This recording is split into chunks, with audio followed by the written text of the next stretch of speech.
Ya, kita lanjut ya teman-teman.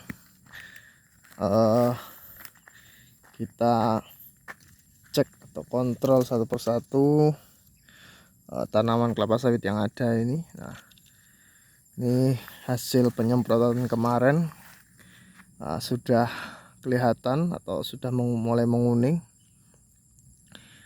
Kita semprot jalar kembali ya teman-teman. Nah,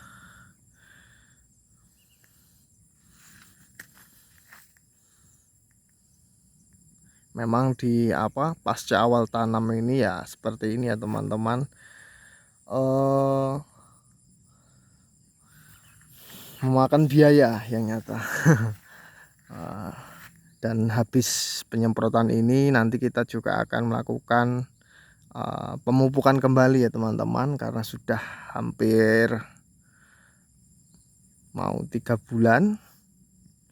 Kita upayakan selama 3 bulan nanti kita kasih pemupukan kembali agar pertumbuhan tanaman yang ada di kebun ini bisa maksimal perkembangannya. Yang nyata harus terus dirawat ya teman-teman, agar supaya nanti pada panen perdana itu juga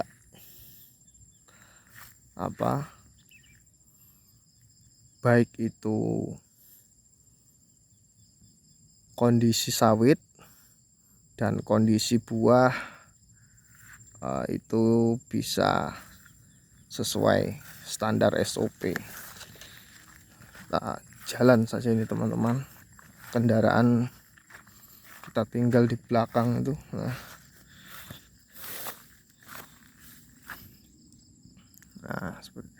Nah itu kemarin itu memang kena serangan hama kumbang tanduk, dan kemarin itu saya lakukan pematahan menggunakan parang ya teman-teman, atau sabit. Agar kenapa? Pucuk itu nanti akan tumbuh semi seperti semula.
Kita mulai ke atas ini. Kalau di atas memang cukup bagus ya teman-teman, pemandangannya bisa dilihat.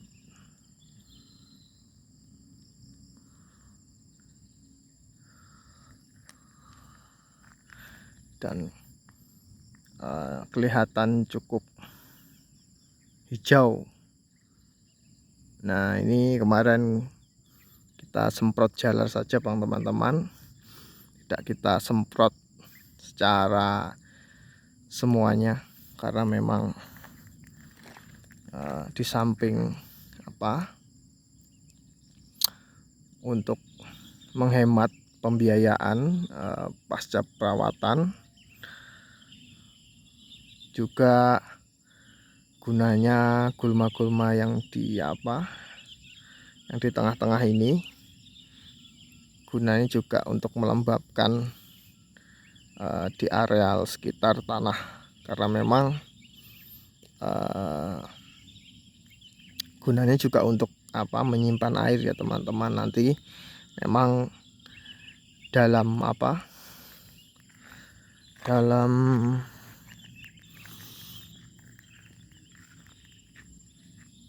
penyerapan air, memang tumbuhan atau tanaman kelapa sawit ini memang cukup memakan atau menyerap air cukup banyak ya teman-teman. Estimasinya di umur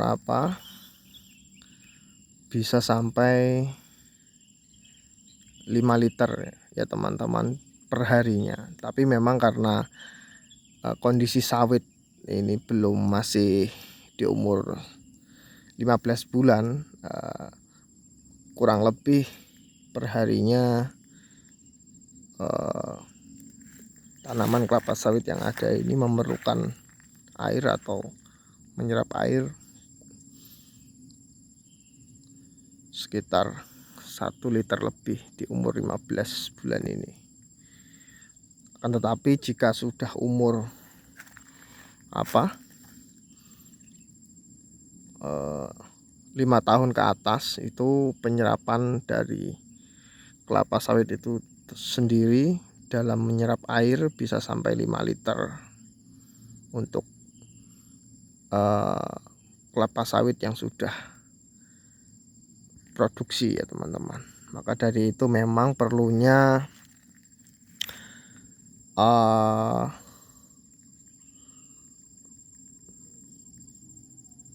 untuk biasanya kalau di perusahaan itu di samping-sampingnya dikasih galian, gunanya jika turun hujan atau paret ya teman-teman, di dalam paret itu nanti akan terisi air dan air itu nanti akan diserap oleh tanaman kelapa sawit. Memang di samping tanaman sawit ini biasanya itu dikasih paret atau di perbatasan. Nah, itu juga biasanya untuk menghindari atau mencegah terjadinya pencurian ya teman-teman, pencurian sawit. Juga gunanya paret itu untuk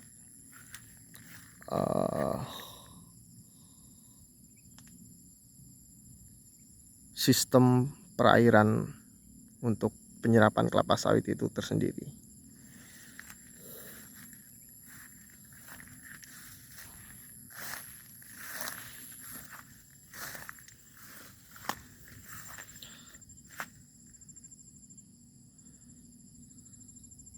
Oke, mungkin itu dulu ya teman-teman, video saya di perkebunan kelapa sawit ini. Jika ada yang kurang dalam penyampaian informasi kali ini, bisa dikomen ya teman-teman, atau diberi saran. Mungkin itu dulu, saya ucapkan terima kasih. Assalamualaikum warahmatullahi wabarakatuh.